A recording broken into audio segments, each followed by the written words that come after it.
Normally, I like to kick a video off with a bunch of cool shots about what I'm making, but today's not about what I'm making, it's about how I make other things. I'm going to be showing how to make silicone dice molds using PVC pipe as the silicone mold housing. A lot of dice makers have moved over to PVC pipe for their molds, and I want to find out why, because I've never used it, and it's apparently so dang good. So let's try it out together and find out the pros and the cons. One of the first pros is consistency.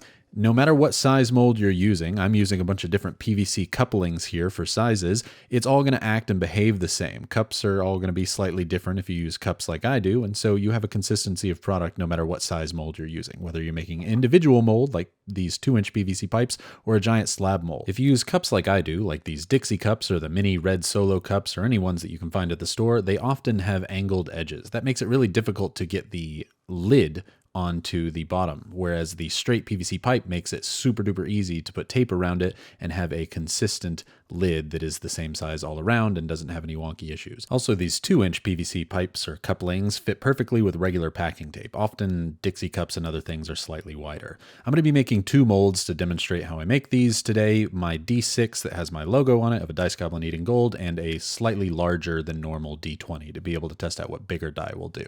I take a small strip of tape and just place the die onto the tape, whichever side you want to be the open side. So I often try and put my logo and the important ones aimed upwards and not touching the tape.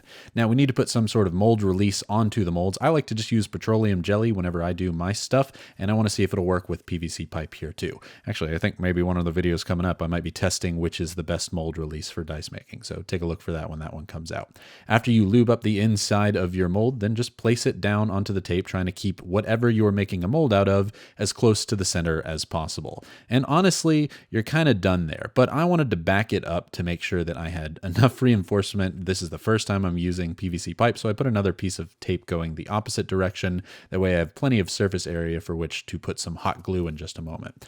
Now, you want to cut off any excess you have. You don't have to do that, but it's kind of difficult dealing with mold making when you have a bunch of sticky tape on the outside that can accidentally grab onto something else, and then it could open your mold and send silicone flying. So I don't want to deal with that, and I don't think you should have to deal with that. So cut off any excess if you have it, because it's time to move on to hot gluing. This is another quote unquote optional step, but it's really not, because any tiny little hole or imperfection where the tape is around the PVC, and the PVC is not often cut perfectly flush, will let silicone just pour right out of this and ruin your mold. So I always say putting hot glue around it is a pretty much mandatory step no matter what type of molds you're using. But definitely with this, being that PVC is not smooth, I would go ahead and do some hot glue around the tape. Now, I'm going to be using Dragon Skin 20 to make my silicone molds out of. There's a problem here, and it's only going to come up if you're also using Dragon Skin 20, and it doesn't cure very well with the tape that I used. You can use this transfer tape for vinyl. I got it after I recorded all of this and tried it. It works perfectly fine. It fits great with PVC pipe on there. It's actually huge, so you can use it on some of the bigger pipes, and it doesn't cause any curing issues with the silicone. I'll show you what I mean in a bit. It's still not the end of the world. It worked out just fine. This particular silicone mixes by weight or by volume, dealer's choice, but I prefer to work by volume because I can just kind of eyeball that, and it seems about right. So I mix up 2 equal parts for about 5 minutes until my hand is sore. That's how you know it's good and mixed. And once it is mixed, it's time to go ahead and add it to the molds. It should look like this. You shouldn't notice any streaks inside. If you do, keep mixing. Now I just pour it right into the mold. The higher you pour it, the less likely you are to have bubbles in your silicone. Now we're going to put it in a pressure pot, so that probably doesn't matter anyway. But what does matter is going nice and slow. You want to have the silicone have enough time to slowly inch its way into any of your little logos or things you have on dice and make its way into any of the rough spots for the silicone to get into. I pour that into both of my molds, and then I set it in my pressure pot. Putting it in the pressure pot is going to eliminate any of the bubbles in the silicone. You don't have to do this technically with silicone, but you do if you're going to put your resin in pressure pots, because if not, the silicone will create little bubbles and it will ruin your mold. So I do it in the pressure pot at 30 psi for 24 hours, or as long as the cure time is. And after 24 hours, it's time to take these bad boys out. They look good, but they are not good. I told you this tape causes some issues with the silicone. I completely forgot that. And you can see here, the surface that was touching the tape is not cured at all. It is goopy and it is a mess. But luckily, you can let this sit out for a couple of days and it will cure on its own eventually. But as I kind of pulled these open, I was saying, oh, shucks, I shouldn't have done that. But again, look, here's a week later and bam, the silicone is cured properly. There's no issues whatsoever. And now it works just like any other normal mold. If you'd used the vinyl tape, it would have looked like this coming right out of the housing. Or if you use any other silicone, I never really have this issue with packing tape, but for some reason, Dragon Skin 20 does give me that issue. You can see it left fingerprints when I touched the silicone in there. Another issue that came up as I was doing this, since I left it there for a week, is the hot glue absolutely melded to the PVC pipe. I was wanting to restart the whole thing, being that I had an issue with the silicone and the tape, and now the hot glue is completely melted to the side, but I said, you know what, let's do worst case scenario here. What if somebody else ran into this problem? Let's see if this is a fixable issue. So I left this weird ridge around the outside of the PVC mold as I'm trying to cut out some of the silicone to make some keys and registration marks. A lot of people put things in their silicone while they're making their molds to make keys and registration marks. I prefer to cut it out of mine. I think it makes for a more tight fitting key or registration, which is what's going to be created on the other side or the lid of the mold. Being that I used tape once, I said, screw it, let's just go ahead and use it again, since that's what the benefit of PVC pipes is supposed to be, is how easy it is to use these tapes around the outside, because it's supposed to be a flat, flush surface that you can just kind of wrap around the PVC, and then you'll have a perfectly smooth surface and a perfectly round and smooth lid. It makes it easier to handle. It's less likely to have wonky weight issues. But because I had this weird ridge of hot glue running around the top, you can see there's still bubbles of air that can get underneath the tape. So I was like, well, this still isn't going to be that good, but I could just hot glue it and try and make things better. I probably would have put a bead of hot glue around it anyway, so no big deal. But now that the housing is ready, we can move on to getting the mold release agent, which again is going to be petroleum jelly or Vaseline. And we're going to put it on a Q-tip and run it over the surface of our mold. Anywhere where there's silicone, there needs to be mold release agent. In this case, I'm using Vaseline. A lot of people would just spray mold release agent in there, but then you have a weird uneven surface on your die or whatever you're trying to make.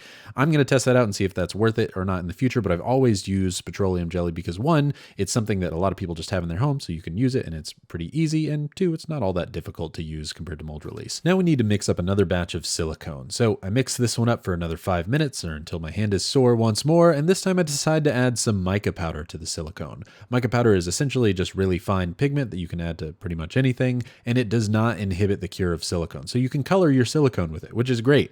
This way you can tell which one is the lid to my silicone and the base of my silicone just by looking at it when I'm referring to it in the videos. I think I'm going to do that from now on. That way you all can obviously tell which one I'm messing with at any given time, because that may get confusing as camera angles change. So mix it up just for a little while until it seems pretty smooth all the way through, and then you're going to just pour it right over your molds. This one you have to be far less careful than you did down below. There's only one face that has anything that you care about, and so as soon as that's covered up, you can pour as fast as you like. Another benefit to the PVC pipes is because you only have to use a little bit of tape to secure it at the bottom, because it's all the same shape all the way around, you can make some really fat or thick lids. Thicker lids means you don't have to put anything on top of them to help weigh them down, so it's all just one completely usable mold housing now. So you can see these lids are a lot thicker than what I normally would use. I've taken my master dice out of them. They were easy to extract because everything just worked exactly how it was supposed to. So far, I'm pretty happy with the PVC housing. It made for a great mold besides my mishandling of it, and things seem to be working out great. I'm glad other people have shared this with me. It's a nice skill to share with others. Did somebody say Skillshare? Thank you to Skillshare for continuing to sponsor my videos. If you haven't heard of them before, they're the largest online community for creatives with thousands of classes led by industry experts from film to design, just anything you can dream of. It's pretty much on Skillshare. I've been wanting to up my D&D storytelling game, and so I've been using Skillshare to learn different ways to write good villains or just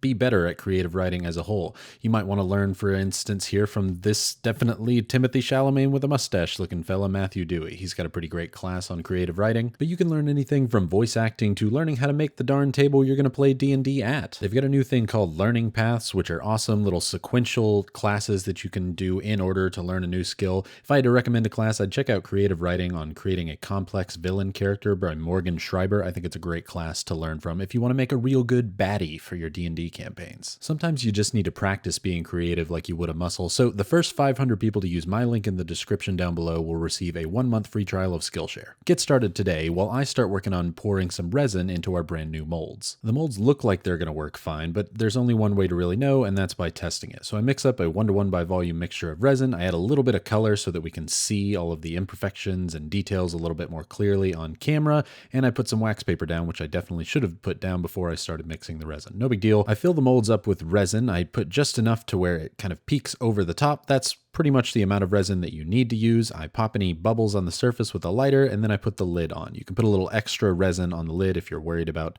not having enough resin when it goes into the pressure pot for 24 hours, and after that 24 hours, dang, okay, well, the dice look great. The molds seem to have worked just fine, but let's take them out and take a look at them. This is how I typically make dice, and so I wanted to do it in the way that I normally do, and wow, that came out pretty darn crystal clear. It's got some issues on the edges, but I always have issues with my edges on the one's face or the side that would be touching the lid. But the part I'm most impressed about is I didn't have to put anything on top of these to weigh the lid down. Because I was able to use the tape to get a much thicker lid, I don't have to worry about putting extra weight on there. It just worked as is. I didn't have to do any extra steps to make sure that, oh, it's got to be sitting right, it's got to have enough weight, I got to put it in the right angle. These molds just work fantastic. I get why people use PVC pipes. They accomplish a lot of things that otherwise are annoying when I'm trying to make molds out of cups. My hands are a little greasy from the Vaseline, but that's something, again, I think I'm going to test. I know Vaseline and mold release are commonly used. Some people use cornstarch. Let me know if there's anything you use in the comments that is worth testing. Again, I really love these lids. I like how they line up right on the edge, and because the lid is a little fatter than the bottom, you can see exactly where they're supposed to line up. Here's a good view of the lid that I made before on a slab mold. Notice how it has a very small and not very thick lid. I have to put something on top of that whenever I put it in the pressure pot, whereas this new golden lid is much, much thicker. Some of the older molds I've done, I've been able to get thicker lids on, but it's hard because that tape, again, it's hard to stick on there when it's at that weird angle compared to the straight up and down sides of the PVC pipe. So overall, I'm very impressed. I think I can get great slab molds out of it using this larger coupling, but I'm going to test that in the future because I'm going to need a lot more D6s for something that I have planned. So I need to make some more masters, and I'll get working on that here pretty soon. Let me know what you think about these, or if there's anything else you use to house your silicone molds. I know Dicey Encounters uses cookie cutters, but I can never find cookie cutters big enough for what I want to do. Maybe I'm just unlucky. Thank you so much for watching. Like the video if you like it, dislike it if you dislike it. I want to hear that too. Subscribe so you don't miss any in the future, and let me know in the comments down below what you think I'm going to be doing with all those D6s in a slab mold in the future. No matter what, I hope you have a fantastic and safe 2025.